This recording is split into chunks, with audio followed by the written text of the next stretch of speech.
I'm out in the sun at the minute, just well, I was going to the dentist, but the appointment got cancelled. So waste not, want not, we've got a bit of time, so might as well start doing the next video. Okay, this one is for the £2 coins. So a bit of an update for you on the RAF. That's 5 £2 coins.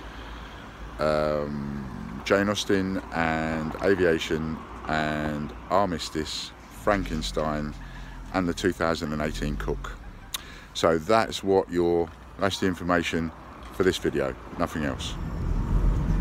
We also had it confirmed today from the Mint. That's the information for this video, nothing else. The phone call that the Jane Austen was 1,860 and the Aviation was only 400. So that does seem to be a bit definite. Although we can't always get the right information off them, but it does seem to be definite. So that's where you are on those 2 coins. And just look at the past videos for the options that we gave you. And just to reiterate those, with the Jane Austen and the Aviation, because you can either have a refund, you can either have a recredit back to your account, and if you have it in points, we'll give you 20%. You can't upgrade because we've got nothing that you can upgrade to that works in that sense. What else are the options? Or you can swap for a HMS Belfast or a Britannia, both 2015, both 650,000 mintage. So that's a good swap, I think. What other options did I say for those 2 coins? That's it, I think.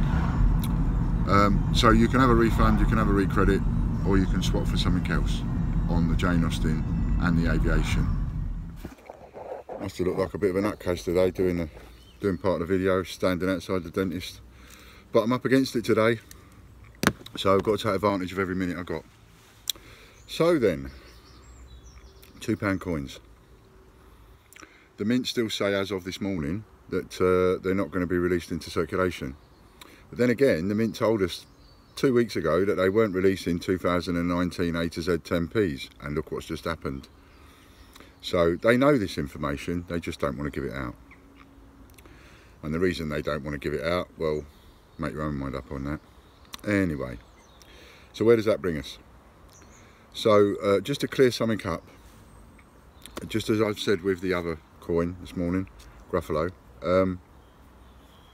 you're not forced into getting an upgrade. When we sell advance order coins, we sell them on the basis that we're going to get what you order from us will be from general circulation, not bunts, not proof sets, not year sets, not anything like that. But whether you buy cheap and cheerful, good condition or uncirculated, they're always coming out of general circulation. That's what we specify in the listing.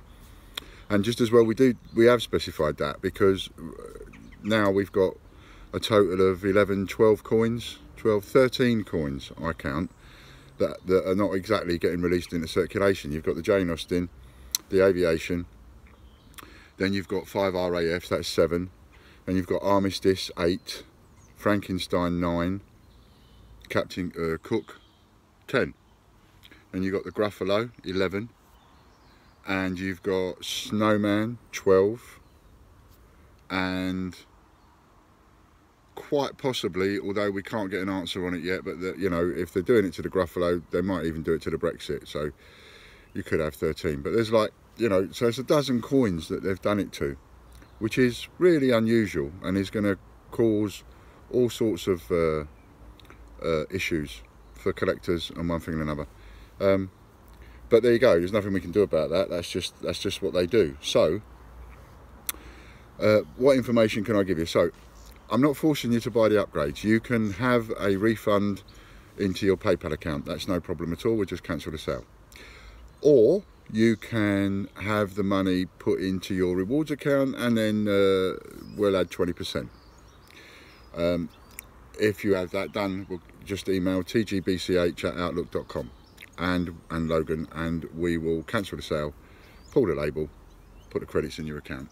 Or if you want the refund in PayPal, we'll do that, no problem at all. If you have the credits, obviously you'll get 20% extra. That's what we do as standard, and we've been doing it for a while when there's some kind of cock up somewhere along the line, and it's not your fault. If it's not down to you, then it has to be down to us, even if from a fault point of view there's no blame as such, because we wouldn't know that they're not coming out into circulation. But still, it's down to us, it's not down to you. So if you have it credited, you get the 20%. Now if you want to, you can upgrade, and I've done this as an option really to help people out a bit, because it would be far more in my interests business wise to just cancel every sale, give everybody their money back, don't offer a upgrade, and then just sell the bunts. But I don't like doing things like that, so I try and help as much as I can. We can't afford to give the bunts away to the people that ordered the other coins, obviously, and we've got investors to take care of, to think of as well. But that would just be, we couldn't do that, and it would be unfair to expect us to do that. In the case of the Jane Austen and the aviation, that is different. You can just not bother upgrading, refunding, anything, and leave yourself in the pile. It has been circulated, so we, you know, if and when we find any, they will go to the people that are still in the list. But you're in that list on the understanding that as and when one day, perhaps maybe sometime in the future, who knows, we might find one, we'll send it. And you're quite within your rights to stay in the list, because it has been circulated. Even though only 400 and 1800, it's still been circulated. But the others, if they're not going to be circulated, then there's really no point staying in the list. So so we've offered the upgrades. So now what's important here is, with the upgrades, is some people have been buying an upgrade when they haven't bought the original coin. That's caused us a few problems, because we're trying to find the label from the original order and we can't find it, and we're thinking we've done something wrong and made a mistake, when actually we haven't. It's just that that particular customer didn't buy the original and they've bought an upgrade. So that's a bit of a problem. That causes time and costs us time and money and so on. And also a few people have bought the wrong upgrade. So some people have, where they ordered a good condition, they've bought an uncirculated upgrade because it's cheaper, or where they've ordered cheap and cheerful, they've bought an uncirculated upgrade because it's cheaper, and so on. And that's caused us a few problems, because we're not looking in the right piles. When it comes through, when that order comes through and you've ordered an upgrade on your Frankenstein and you've ordered an upgrade on uncirculated, we go to the uncirculated pile and we look for your label, and if it ain't there, we're thinking we've done something wrong. So just pay attention to that. Please make sure you choose the right upgrade. And even though, now another thing to stress is that you'll see two prices on the site. You'll see two listings for these coins. You'll see the original listings in the advance orders section, and you'll see the new listings that we've put on eBay that are automatically copied over, because remember, everything we do on eBay is automatically copied over to the site. So there will be listings that have the same coins for sale more expensive. Now for the moment, I'm making it cheaper for you than those listings. So you need to go to the advance order section. If you go to the listing that's copied from eBay, it's going to charge you more money. So it's best to go to the advance order section, which you will find at the top left of the screen, where you've got the menus all the way down, and you've got advance orders. And if, by the way, you see a little plus sign on this menu on your left hand side on any of the categories, that means that if you click that plus sign, it will open the category up to even more subcategories, just in case you don't know that. So go to the advance order section if you'd like to buy the coin, straight buy the coin. And to straight buy the coin, we've got it in the original listing, the bunts, at $12.95. So and I think that is an excellent price, a phenomenal price. We're not even doubling our money on that price.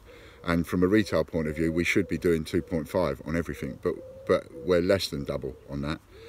But I'm going to do that just for a limited time so that people can catch up.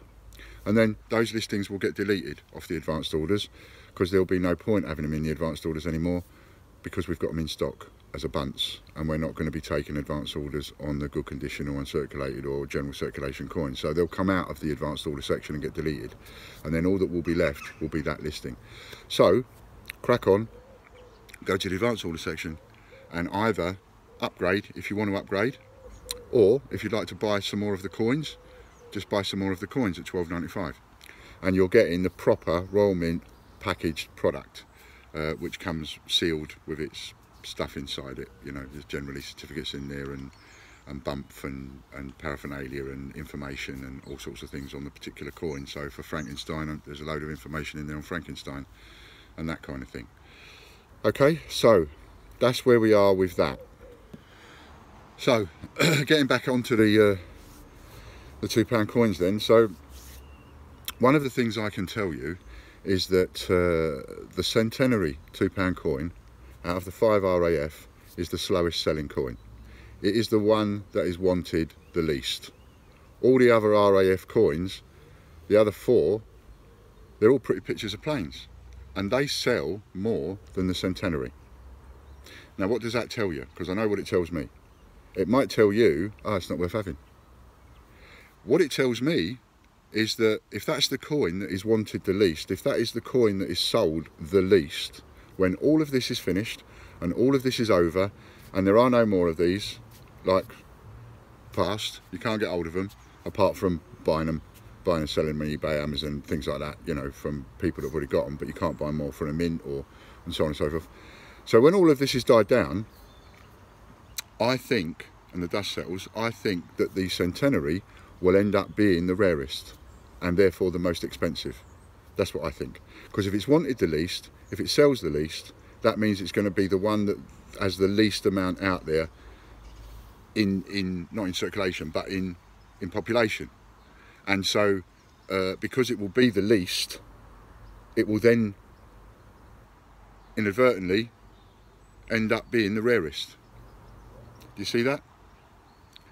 Because if they sell half as many of the centenaries, all us dealers, etc., if we sell half as many centenaries as we do the other RAF coins, then that means the centenary will get sold the least, and therefore later on it will become the rarest. That's what I think. So if you're looking at an investment point of view, while I think all of the coins are worth investing in, I think the centenary is worth paying attention to, because as I say, but check it out. I mean, you can check out, for example, RAF sold coins on eBay, and it will show you all the ones that have sold, and you can maybe work out for yourself by looking at the entire list of all the sold ones, which ones sold the most and which ones sold the least. But I can tell you from the Great British Coin Hunt, from our point of view, the centenary does sell the least. Therefore, I think that's not just going to be with us, I think that's going to be the case all over, and therefore it will end up being the rarest coin. I can also tell you the fastest selling £2 coin out of this whole bunch is Frankenstein. That's the one at the moment that we're seeing more orders for that than any other. And make of that what you will. Everybody wants Frankenstein. So I honestly think that come Christmas, all of these £2 coins will be hitting 30 to 50 pound. I reckon they'll be close on 50 pound, 30 to 50 quid by Christmas, and by next Christmas more. But that's my opinion based on 5 years of doing what I've been doing, 6 years nearly, and the marketplace, supply and demand and all that. And I think there's an awful lot of people out there, for one reason or another, that are going to want to collect these coins. You know, you can replace, if you go with the argument, for example, that collectors won't want non-circulated coins in their collection, they only want to collect the circulated coins, even though they might collect proof or uncirculated ones of the versions of that coin, but they only want the ones that go into circulation, as I often refer to, because I have this conversation over and over again. So if you take that view,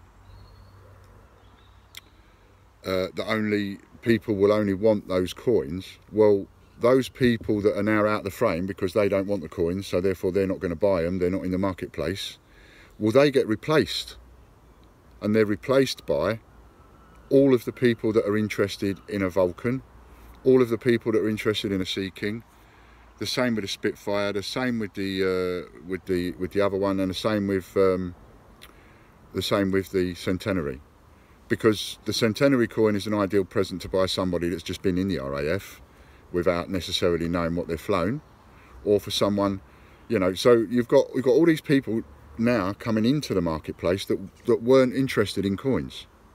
So they easily, in my view, replace those people that are collectors that are going to say, I don't want those because they haven't in general circulation. This is what people forget. You know, same with the Gruffalo 50p.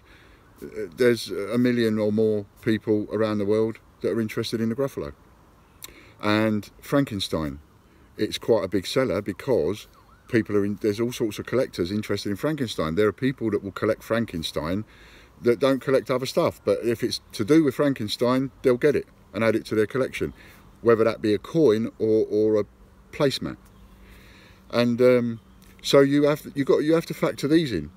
I think you can't just knock out a group of people and then ignore the others. You have to factor it all in if you're trying to do that. So even though people may not want to collect them because they're not been put into circulation, don't let that put you off, because however many people that is, it is replaced by the number of people that are interested in that item. And in the case of Frankenstein, it's the character Frankenstein. In the case of the RAF, it's anybody that's interested in World War I or World War II, or interested in the RAF, and anybody interested in the armistice coin, anybody that's interested in the wars. Again, how many millions of personnel are there all over the place? And it's not, you know, you'll have American GIs buy English war memorabilia. You know, they go out the country. We know that because we send them out the country all the time. And Cook, of course, Cook is going to be extremely collectible, because I don't believe for a second that they will not release 19 and 20, 2019 and 2020, and not release both of them. One of them is going to get released. If they're not releasing the 18 Cook, which as of this morning they said they're not, but if they're not releasing that, I don't think, it's too hard to believe that 2019 Cook and 2020 Cook won't go into circulation. If they've not had a load of coins go into circulation for a while, then all of a sudden they're going to put a load in. So so I think the 18 Cook is going to be very collectible. So all of them are going to be collectible for their various reasons. Anybody interested in Jane Austen is going to go for that, as well as collectors. Anybody interested in aviation, flight, aeroplanes of any description are going to go, war, are going to go for the aviation one, and so on. And I think that it's a mistake not to factor all that in.